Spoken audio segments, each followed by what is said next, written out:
आज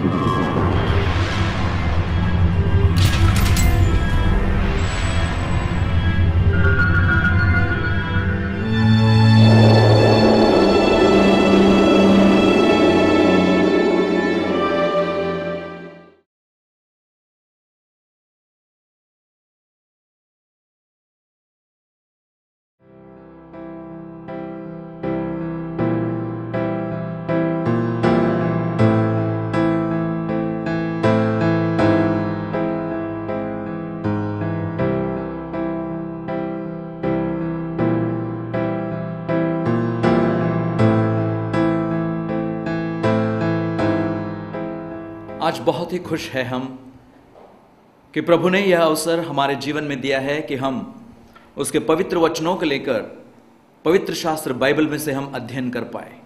और आज की सभा में प्रभु यीशु मसीह के नाम में आप सबको नमस्कार और स्वागत करते हैं और प्रभु की धन्यवाणी को सुनने के लिए आपको आमंत्रण करते हैं। प्रभु आपकी और हम सबकी सहायता करे कि आज जिस विषय को लेकर प्रभु हमसे बातचीत करना चाहते हैं, मेरे प्रियो, उन विषय को सुनने के लिए प्रभु आपकी आत्मा को तैयार करे और उसके आत्मा की सामर्थ्य को हमारे बीच में आपके भलाई के लिए, हम सबके भलाई के लिए आज महसूस करने के लिए सहायता करे। पवित्र शास्त्र बाइबल में से मैं केवल 2 पदों को पढ़ना चाहता हूं, जहां पर एक विषय को आपके सामने रखना चाहता हूं और विषय है सुख की अभिलाषा। सुख की अभिलाषा। सुख की अभिलाषा तो सभी करते हैं, लेकिन सुख का मार्ग कितने अपनाते हैं? कभी आपने इस विषय में कभी सोचा? सुख तो सब चाहते हैं, सुख तो सब मांगते हैं, सुख के लिए लोग प्रयास करते हैं, सुख के लिए क्या नहीं मनुष्य आज कर रहा है। क्या सच में हम हमारे जीवन में सुख का अनुभव करते हैं? इसलिए आज प्रभु परमेश्वर के पवित्र वचनों से इस सुख के मार्ग को हम समझना चाहते हैं। मैंने कहा पवित्र शास्त्र बाइबल में से आज हम 2 व्यक्तियों के 2 चरित्रों को देखना चाहते हैं। सबसे पहले मैं, यदि आपके पास बाइबल है तो आपसे अनुरोध करता हूं कि आप भी मेरे साथ भजन संहिता उसका 103 अध्याय और उसके पहले 2 पदों को पढ़ने के लिए अपना बाइबल आप खोल सकते हैं। भजन संहिता 103 उसका पहला और दूसरा पद लिखा है, हे मेरे मन यहोवा को धन्य कहे और जो कुछ मुझ में है उसके पवित्र नाम को धन्य कहे। हे मेरे मन यहोवा को धन्य कहे और उसके किसी उपकार को न भूलना। प्रभु इस बड़े वचनों के ऊपर आशीष दे।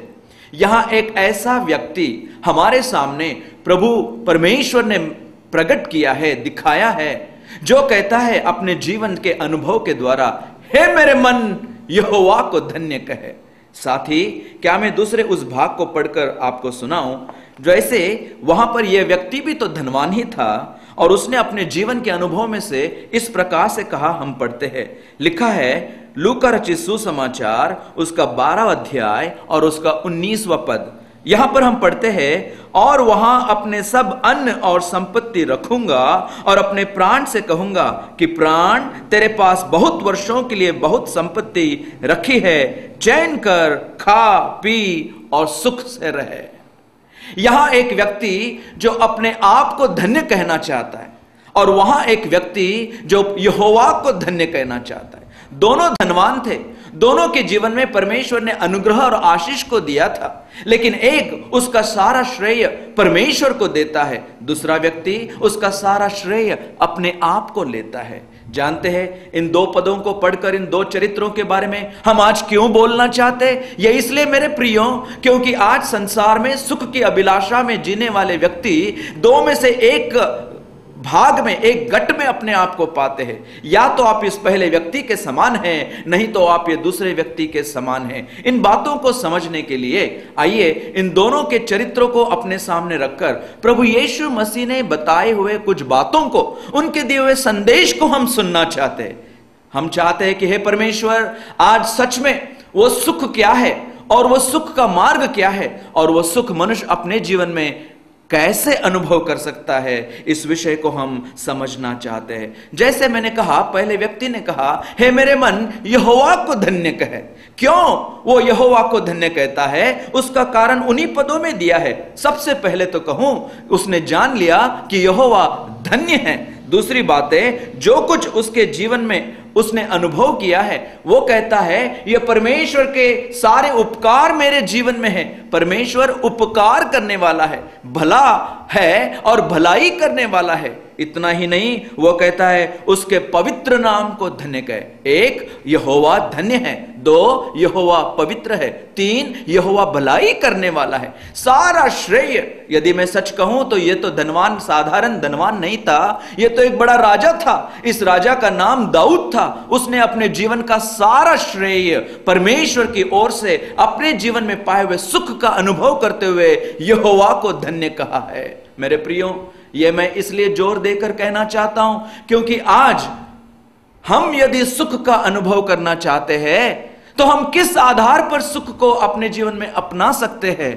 देखिए, इस संसार में लोग सुख को उन बातों को कहते हैं, संसार की परिभाषा में यदि मैं कहूं तो संसार कहता है सुख तो वो है जिसके पास धन है, जिसके पास संपत्ति है, जिसके पास जमीन और जायदाद है, जिसके पास नाम है, जिसके पास बड़ा काम है, जिसके पास बड़ा मकान है, जिसके पास संसार की सारी बातें हैं, वो संसार के परिभाषा में हम पाते हैं। यदि सुख देने वाली वस्तुएं मनुष्य के पास है, सुख देने वाला धन मनुष्य के पास है, तो मनुष्य सुखी कहलाया जाता है। लेकिन नहीं, पवित्र शास्त्र बाइबल में प्रभु यीशु मसीह ने स्वयं इस प्रकार से कहा। मैं लूका रचित सुसमाचार उसका 12वां अध्याय और उसके 15वें पद को पढ़ना चाहता हूं। लिखा है, और उसने उनसे कहा।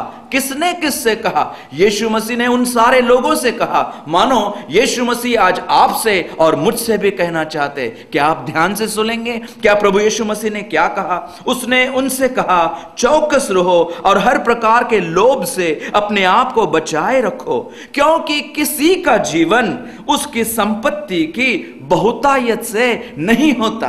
क्या धन्य है वाक्य वो। किसी का जीवन, ध्यान से सुनिएगा, किसी का जीवन संपत्ति की बहुतायत से नहीं होता है। संसार कहता है यदि संपत्ति बहुत है तो वह व्यक्ति जीवन जी रहा है, वही व्यक्ति सुखी व्यक्ति है। लेकिन यहां पर प्रभु यीशु मसीह ने तो मानो एक दूसरी परिभाषा आपके मेरे जीवन के सुख के मार्ग को बताने के लिए दी है। मैं इसी बात को लेकर यह कहना चाहता हूं, सुख तो मिल सकता है, लेकिन किस आधार पर? कुछ लोग सुख को खोजना चाहते हैं संपत्ति के आधार पर, जमीन जायदाद नाम और कमाई के आधार पर। मेरे प्रियो, और प्रभु यीशु मसीह कहते हैं सुख का आधार तो सृष्टि करता है, परमेश्वर है, जीवन देने वाला, जीवन संभालने वाला, जीवन निभाने वाला, जीवन की आशीषों को हमारे जीवन में उंडेल कर देने वाला। प्रभु यीशु मसीह ने कहा, जीवन की संपत्ति की बहुतायत के कारण कोई व्यक्ति सुख का जीवन अनुभव करता है, ऐसे कभी नहीं होता। आप शायद सोचेंगे क्यों यह बात ऐसे नहीं हो सकती है। देखिए, आप मेरे साथ सोच सकते हैं। यदि मैं इस बात को ध्यान से आपके सामने रखना चाहूं तो इसका अनुभव इस प्रकार से है।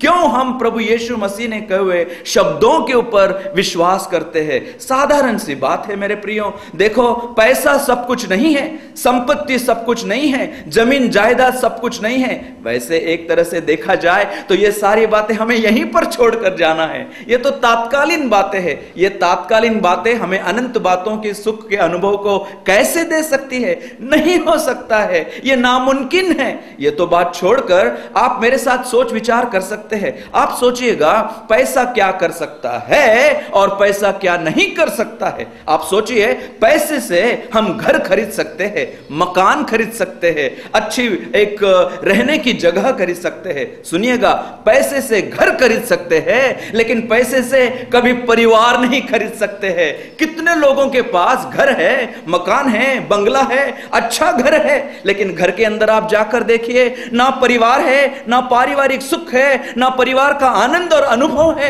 कितना दुख है। वहां तो रोना है, डांटना है, पीटना है, एक दूसरे को मानो कच्चा खा लेना है। इस प्रकार के अनुभव में, कड़वाहट के अनुभव में, ना वहां पर मां बाप का आदर है, ना वहां पर मां बाप का और बच्चों का कोई रिश्ता है। सारी बातें टूटी पड़ी है। मेरे प्रियो, परिवार का, पारिवारिक जीवन का अनुभव यदि परिवार में ना हो तो उस मकान का, उस घर का, उस इमारत का, उस बिल्डिंग का हमारे लिए क्या फायदा फायदा हो सकता है। आप सुन रहे हैं, पैसे से घर तो खरीद सकते हैं, लेकिन पैसे से परिवार नहीं खरीद सकते। पैसे से अच्छा बिस्तर खरीद सकते हैं, पैसे से नींद नहीं खरीद सकते। पैसे से अच्छे भोजन वस्तु को आप खरीद सकते हैं, लेकिन पैसे से भूख नहीं खरीद सकते हैं। आज लोगों के पास खाने के लिए क्या नहीं आता, उनके पास जाकर देखेंगे टेबल के ऊपर, मेज के ऊपर इतनी सारी भोजन वस्तु रखी होती है, लेकिन ऐसी ऐसी बीमारी की जड़ मनुष्य के अंदर में लगी पड़ी है, ताकि इनका ये खाऊं क्या न खाऊं, ये मेरे लिए ठीक रहेगा क्या नहीं रहेगा, खा नहीं सकते हैं। भयंकर परिस्थिति है। मैं जो कह रहा हूं फिर से ध्यान से सुनिएगा, क्योंकि ये बहुत मायने रखने वाली बात है।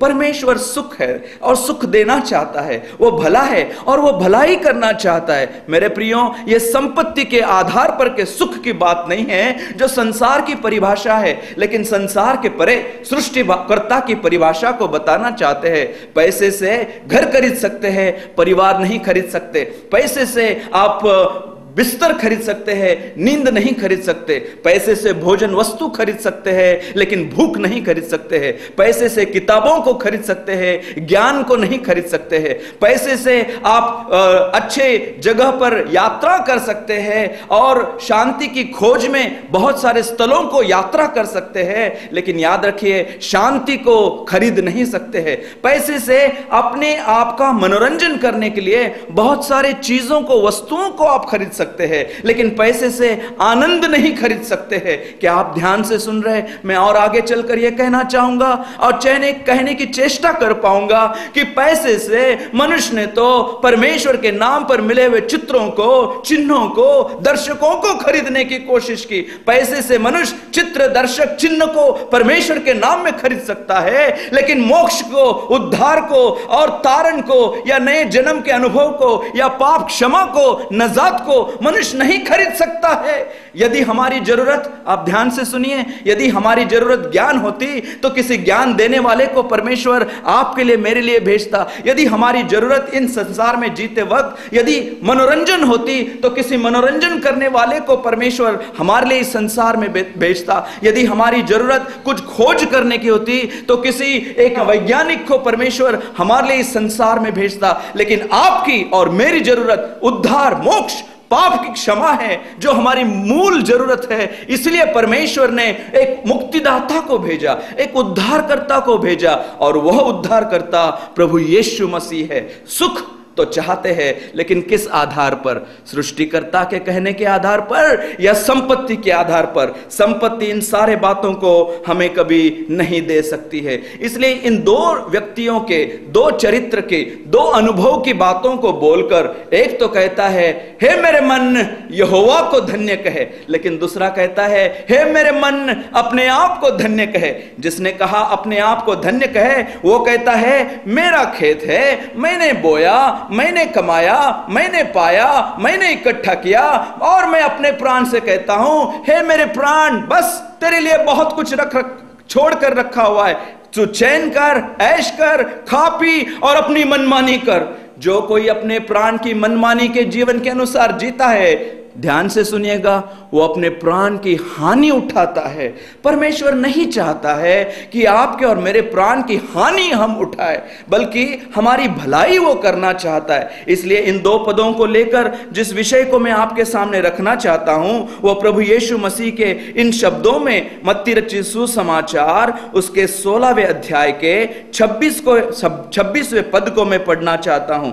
मत्ती रचित सुसमाचार 16वां अध्याय और 26वां पद लिखा है, यदि मनुष्य सारे जगत को प्राप्त करे और अपने प्राण की हानि उठाए तो उसे क्या लाभ होगा? या मनुष्य अपने प्राण के बदले में क्या देगा? सबसे बड़ी जरूरत आपके और मेरे जीवन में है वो अपने प्राण को ध्यान से सोचना, अपने प्राण के बारे में सोचना, अपने प्राण की जो बातें यहां पर प्रभु यीशु मसीह ने बताए, सारे जगत को यदि तू प्राप्त कर ले और अपने प्राण की हानि उठा ले तो जो कुछ तूने कमाया है वो किसके लिए? मेरे प्रियो, इस प्राण के विषय में चिंता करने के लिए प्रभु ने आज आपको और मुझे यह अवसर दिया है, और मैं आपका ध्यान इस ओर लाना चाहता हूं कि आपका प्राण, मेरा प्राण परमेश्वर के दृष्टि में बहुत मूल्यवान है, बहुत कीमती है। यह संसार के सुख की अभिलाषा परमेश्वर हमारी आवश्यकता के अनुसार हमारी सारी जरूरत तो निश्चित पूरा करेगा, लेकिन इन सारी बातों को प्राप्त करने का एक मार्ग है। इसलिए प्रभु ने कहा, यदि मनुष्य सारे जगत को प्राप्त करे और अपने प्राण की हानि उठाए तो उसे क्या लाभ होगा। क्यों मनुष्य, आप और मैं, अपने प्राण के बारे में हम विशेष करके सोचे। उसकी 5 बातें मैं संक्षिप्त रूप में आपके सामने रखना चाहता हूं। सबसे पहली बात, इस प्राण की जो मोल को है प्रभु यीशु मसीह ने यहां पर बताया हुआ है। प्राण का मोल प्रभु यीशु मसीह की भाषा में यदि हम बताएं तो लिखा है, मनुष्य सारे जगत को प्राप्त कर ले और अपने प्राण को गंवा दे तो उसे क्या लाभ। मानो एक तराजू को परमेश्वर ने अपने हाथ में रखा है और एक उसके तराजू के एक बर्तन में उसने सारे संसार को रखा है और दूसरे बर्तन में उसने आपके और मेरे प्राण को रखा है। जानते हैं उसके दृष्टि में कौन सी चीज मूल्यवान है, कौन सी चीज कीमती है, कौन सी चीज भारी हो सकती है। सारे संसार की तुलना में परमेश्वर कहता है आपका प्राण, मेरा प्राण बहुमूल्य है, उसकी कीमत बहुत बड़ी है, यह सबसे भारी है उसकी नजर में। इसलिए आपके और मेरे जीवन में भी इस प्राण का मोल हमें समझना बहुत जरूरी है। क्यों? क्योंकि प्रभु ने हमें वो सोचने को मजबूर किया है। देखिए ना, संसार के सारी बातों को आप कमा ले लेकिन अपने प्राण को गंवा ले तो प्रभु कहता है उसे क्या लाभ होगा। आज इस प्राण के बारे में और उसके मोल के बारे में सोचने के लिए प्रभु आपकी और मेरी सहायता करे। ये प्राण का मोल इसलिए बड़ा है क्योंकि ये प्राण का जो उत्पत्ति है ये परमेश्वर की ओर से, परमेश्वर ने आपके और मेरे प्राण को बनाया है। उत्पत्ति के किताब के 2 अध्याय के 7वें पद में लिखा हुआ है कि परमेश्वर ने मनुष्य को मिट्टी से सिरजा और मिट्टी के इस सिरजे हुए मनुष्य के अंदर परमेश्वर ने जीवन के सांस को फूंक दिया। जैसे जीवन की सांस को परमेश्वर ने फूंका, परमेश्वर के नजर में मनुष्य एक जीवित प्राणी बन गया। मेरे प्रियो, ये जीवन की सांस को परमेश्वर ने हमारे अंदर डाला, इसलिए हम चलते फिरते मिट्टी के बर्तन हैं मानो, और इस प्राण को परमेश्वर ने डाला है, परमेश्वर की ओर से हमारे अंदर आया हुआ है। और परमेश्वर चाहता है कि इसी प्राण की रखवाली को लेकर हम अपने जीवन को आगे बढ़ा सके। मेरे प्रियो, इस प्राण को परमेश्वर ने बनाया है, इसलिए 3 बातों में उसकी रचना के बारे में बताया जाता है। जानते हैं क्या? 3 बातें यह है, 1 तो मनुष्य का शरीर है, 2 मनुष्य का प्राण है, 3 मनुष्य के अंदर आत्मा है। इस शरीर के कारण हम संसार से संबंध रख सकते हैं और उस प्राण के कारण या जीव के कारण हम अपने आप से संबंध रख सकते हैं, लेकिन हमारे अंदर जो आत्मा रखा है केवल उसके कारण हम परमेश्वर से संबंध रख सकते हैं। क्यों आपका और मेरा प्राण परमेश्वर की दृष्टि में आज कीमती है? क्योंकि उसका मोल उसने बताया है, उसकी उत्पत्ति को उसने बताया है। तीसरी बात मैं यदि बताऊं तो पवित्र शास्त्र बाइबल के आधार पर क्या आप जानते हैं कि आपका प्राण और मेरा प्राण एक युद्ध भूमि हो चुकी है। इस प्राण के ऊपर एक लड़ाई चल रही है। कौन सी लड़ाई? आप जानते हैं, संसार की सारी अभिलाषाएं, संसार के सुख को पाने के लिए मनुष्य को परमेश्वर की ओर से दूर खींचता है, पाप की बातों में खींचता है, पाप के कुकर्म के कामों में खींचता है। एक तरफ संसार, शरीर और शैतान हमें अपने मनमाने के जीवन को जीने के लिए एक तरफ खींचता है, आपको खींचता है, मुझको खींचता है, हर एक व्यक्ति को खींचता है। मैं नहीं जानता हूं इस लड़ाई में आप इस युद्ध के भूमि पर अपने आप को कहां पाएंगे। शैतान की ओर से खींचे हुए और सारे पाप के बंधन में जकड़े हुए, पाप की बुरी आदतें हो, पाप की बुरी संगति हो, पाप की बुरी बोल हो, पाप के बुरे विचार हो। मनुष्य ऊपर से नीचे इस पाप से मानो पूरा खराब हो चुका है, भ्रष्ट हो चुका है। इस पाप से हमें कौन छुड़ाएगा? इस पाप से जब तक छुटकारा ना मिले हमें कोई उद्धार या मुक्ति का अनुभव या सुख का अनुभव नहीं मिल सकता है। मेरे प्रियो, ध्यान से सुनिएगा, मैंने कहा हमारा प्राण जो है एक युद्ध भूमि बन चुकी है। एक तरफ परमेश्वर हमसे विनती करता है, परमेश्वर हमको बुलाता है, परमेश्वर हमको बताता बुलाता है, परमेश्वर हमको सुनाता है कि उसकी अच्छी भली बातों को हम सुने समझे और पाप को ना बोले, परमेश्वर को हां बोले,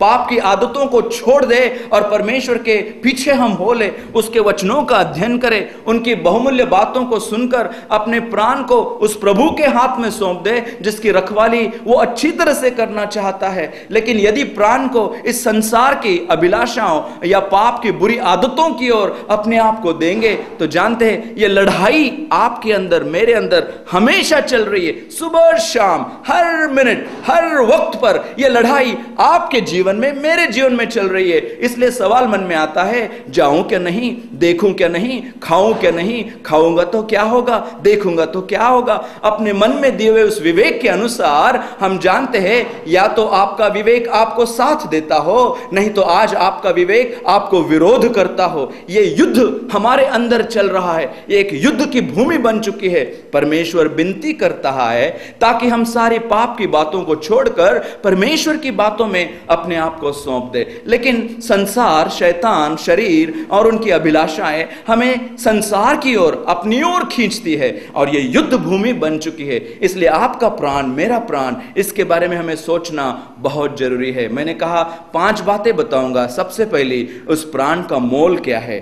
दूसरी बात हमने देखा कि उस प्राण की उत्पत्ति कहां से है। तीसरी बात हमने देखा कि यह प्राण एक लड़ाई का स्थान बन चुका है। आज इस लड़ाई में आप हार चुके हैं तो सुख, परमेश्वर से मिलने वाला सुख कभी नहीं प्राप्त हो सकता। लेकिन इस प्राण में यदि आप जीते हुए हैं, उस लड़ाई में, उस युद्ध में यदि आप जीने का या जीतने का अनुभव, विजय का अनुभव में जाते हैं तो सुख आपके दरवाजे पर है, आपके जीवन में है। आगे की बात सोचिएगा, क्योंकि चौथी बात, परमेश्वर के वचन के अनुसार यह प्राण की अनंतता को बताया हुआ है। प्राण निरंतर है, नित्यता में जाता है। आपका मेरा प्राण कभी खत्म नहीं होता, समाप्त नहीं होता।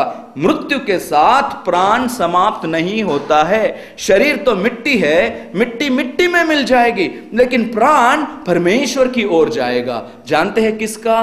केवल उनका। मेरे प्रियो ध्यान से सुनिएगा, क्योंकि प्राण कि अनंतता को बाइबल में बताया हुआ है। हर एक का प्राण अनंत जीवन में जाएगा और वो जीवन या तो पाप में और पाप की अभिलाषाओं में जीने के लिए होगा, स्वयं के अनुभव के अनुसार जीने के लिए होगा, अपने मनमानी का जीवन जीने वाला होगा तो नित्यता के नरक में जाएगा। लेकिन यदि अपने पाप को मानकर, पाप को छोड़कर, परमेश्वर ने खोले हुए उस मार्ग को अपनाकर यदि हम अपना जीवन प्रभु को सौंप दे तो अनंत काल के जीवन में, मतलब स्वर्ग में जाएगा। मैं चाहता हूं कि इस वाणी को सुनने वाले हर एक व्यक्ति के जीवन में स्वर्ग के अनंतता का, नित्यता का अनुभव आपके जीवन में आए। सुख की अभिलाषा का मार्ग हमारे प्राण की चिंता करने में है। प्राण की चिंता उसमें है कि उसका मोल हम समझ ले, उसकी उत्पत्ति कहां से है हम समझ ले। तीसरी बात, यह एक लड़ाई का स्थान बन चुका है, यह भी हम समझ ले।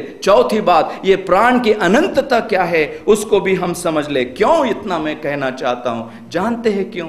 यह इसी कारण है मेरे प्रियो, क्योंकि इस प्राण की कीमत पवित्र शास्त्र बाइबल में बताई हुई है। यह सबसे बड़ा और महत्व का एक जो बात है मैं आपको ध्यान से बताना चाहता हूं। इस प्राण की कीमत यदि किसी ने की होगी तो उसी परमेश्वर ने, क्योंकि यह प्राण जो है पाप की अभिलाषाओं में परमेश्वर से दूर जब जा रहा है, सुख के अनुभव के दूर परे हुआ है, अनुभव तो करना चाहता है, गलत रास्ते से जा रहा है, इसको बचाने के लिए, इस प्राण को छुड़ाने के लिए, इस युद्ध में विजय देने के लिए परमेश्वर ने आपसे और मुझसे इतना प्रेम किया कि उसने अपने इकलौते पुत्र प्रभु यीशु मसीह को दिया।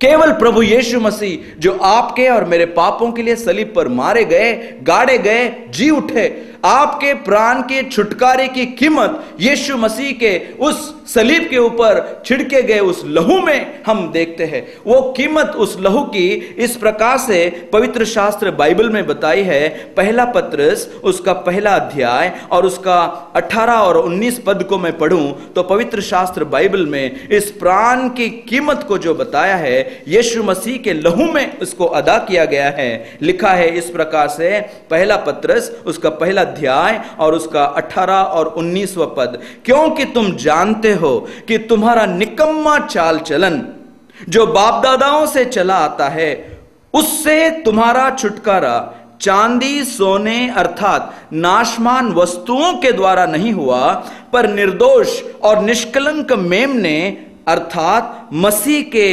बहुमूल्य लहू के द्वारा हुआ है। यीशु मसीह का लहू बहुमूल्य कहा गया है, लेकिन हमारा जो चाल चलन है, हमारा जो वस्तुओं के ऊपर निर्भर होना है, वो तो निकम्मा चाल चलन है और वे तो नाशमान वस्तु है। वे हमारा उद्धार, मोक्ष, मुक्ति नहीं कर सकते हैं। ऐसी अवस्था में हमें इस पाप के बंधन से बचाने के लिए, हमारे प्राण को छुड़ाने के लिए, हमें सुख के अनुभव को देने के लिए और सुख के स्थान पर ले जाने वाले परमेश्वर ने आपसे और मुझसे ऐसा प्रेम किया कि उसने अपने इकलौते पुत्र प्रभु यीशु मसीह को दे दिया। मेरे प्रियो, क्या आप जानते हैं यीशु मसीह का इस संसार में आना ना किसी मजहब के लिए था, ना किसी धर्म के लिए था, ना किसी विशेष प्रकार के लोगों के लिए था। यीशु मसीह मसीही संस्था को, मसीह धर्म को प्रस्थापित करने के लिए नहीं आए। फिर यीशु मसीह क्यों आए? यीशु मसीह का आना तो इतिहास इसकी साक्ष्य या गवाही देता है। मेरे प्रियो,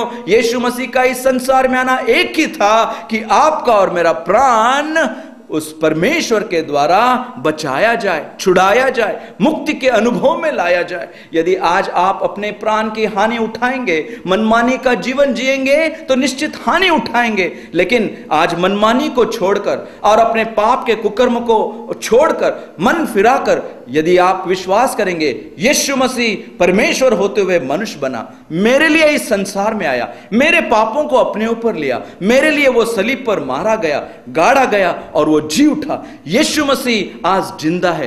यीशु मसीह का लहू आपको और मुझे सारे पापों से छुटकारा दे सकता है। हमारे प्राण की कीमत यीशु मसीह ने अपने बहुमूल्य लहू से, जो काल्वरी के सलीब पर आपके लिए मेरे लिए बहाया गया, उसने हमारी कीमत अदा की है। हमारे छुटकारे का मार्ग यीशु मसीह है। परमेश्वर और मनुष्य के बीच में बाइबल कहती है केवल एक बिछवाई है और वो है मनुष्य यीशु मसीह। परमेश्वर होते हुए जो मनुष्य बना, हमारे लिए एक मध्यस्थ का काम किया, बिछवाई का काम किया। यीशु मसीह के पास आएंगे तो उस वाक्य को कभी नहीं भूलना, हे परिश्रम करने वाले और बोझ से दबे लोगों। देखिए ना, आज लोगों के तरफ कितना परिश्रम है, कितना बोझ लेकर चल रहे।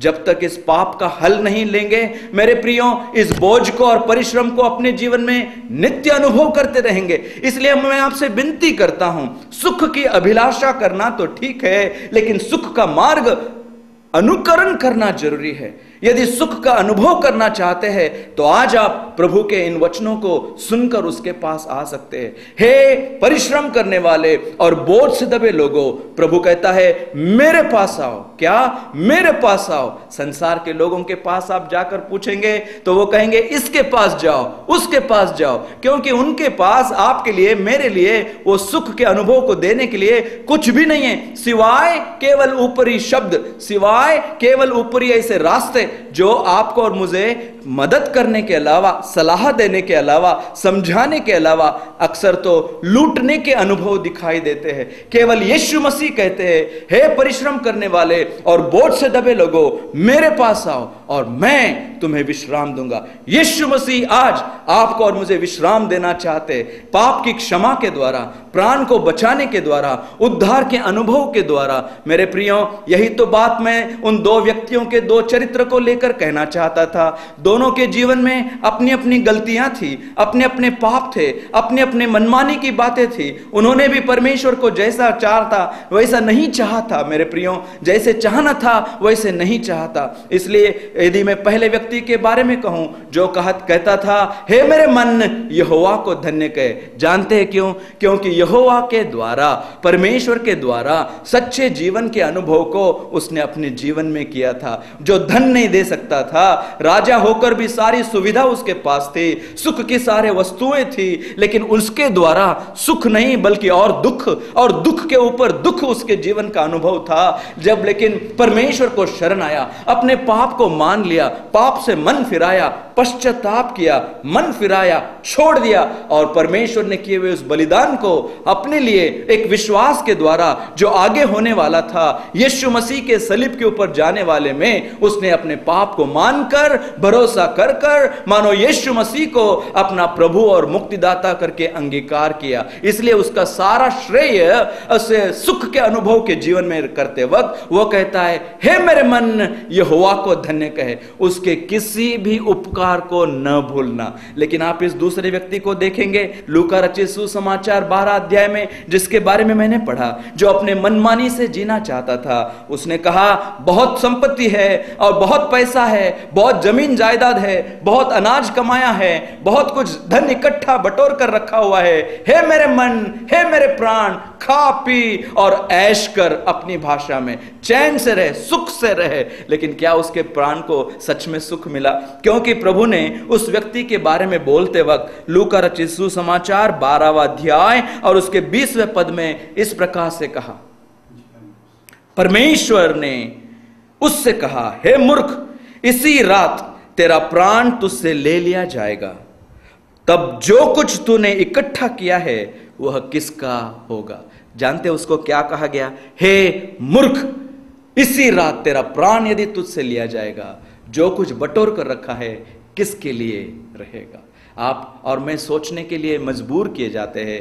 एक को परमेश्वर ने कहा, प्रेरितों का काम 13वां अध्याय और उसके 22वें पद में, मेरे मन के अनुसार दाऊद, और इसको कहा अपने स्वयं के मन के अनुसार जीने वाला यह धनवान व्यक्ति, जिसने परमेश्वर को अपने जीवन में ना अपनाया, अपने गलतियों को ना माना, ना छोड़ा, बल्कि अपने आप में वो मशगूल होकर आगे बढ़ना चाहता था। उसे कहा गया, हे मूर्ख, इसी रात तेरा प्राण तुझसे लिया जाएगा, तब जो कुछ तूने इकट्ठा किया है वह किसका होगा? मेरे प्रियो, आज इस दिन आप और मैं मजबूर किए जाते हैं कि दो में से कौन से एक गट में, कौन से व्यक्ति के अनुसार आपका और मेरा आज जीवन है। मैं यहां विनती करता हूं कि आप और मैं वो पहले व्यक्ति के समान, दाऊद के समान हो और कह पाए, हे मेरे मन यहोवा को धन्य कहे। क्यों मैं मूर्ख कहलाया जाऊं? क्यों मैं परमेश्वर से दूर किया जाऊं? क्यों मैं परमेश्वर के उस सुख से दूर किया जाऊं? आज प्रभु आपको निमंत्रण दे रहा है, प्रभु आपको अपने पास बुला रहा है। क्या आप अपने पाप को मान लेंगे?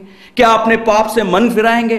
क्या आप इस पाप के द्वारा इस अनुभव में जाते वक्त सुख के अनुभव से परे रहे? दुख है, तकलीफ है, मुसीबत है, बीमारी है, यीशु मसीह के पास आएंगे, कहेंगे प्रभु मुझे माफ कर, मैंने ये मार्ग अपनाया, मैंने वो मार्ग अपनाया, लेकिन कभी सुख का अनुभव नहीं किया। आज मैं तेरे पास आता हूं, मेरे पाप को मान लेता हूं, मन फिराता हूं, विश्वास करता हूं, मेरे पाप का प्रायश्चित उस बहुमूल्य लहू को जो यीशु मसीह ने मेरे लिए कालवरी के सलीब के ऊपर बहाया, उसके ऊपर विश्वास करता हूं। मेरे लिए मारा गया, मेरे लिए गाड़ा गया, मेरे लिए जी उठा। हे यीशु, तू मेरा प्रभु है, हे यीशु तू मेरा मुक्तिदाता है। आज आप उद्धार पाएंगे, आज निश्चित सुख का द्वार आपके लिए खोला जाएगा।